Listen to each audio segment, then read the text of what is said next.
কয়েকদিন কাঠফাটা গরমের পর আজকের ওয়েদারটা ভীষণ মনোরম ছিল, তাই সকালে ছাদে চলে গেছিলাম।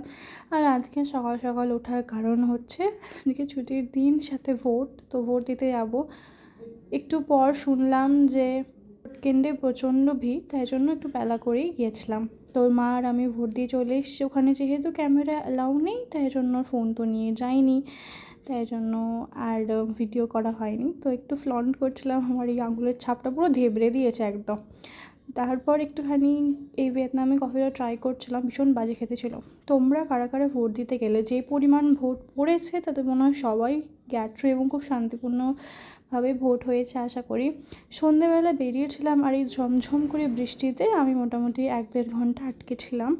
তারপর বাড়ি ফিরতে পেরেছিলাম, আর বাড়ি এসে খেয়েছিলাম হচ্ছে একটুখানি ফুচকা, যেটা আমি নিয়ে এসেছিলাম বৃষ্টির মধ্যে। এইভাবে আজকে দিনটা কাটলো। তোমাদের ভোট কেমন গেল অবশ্যই জানিও।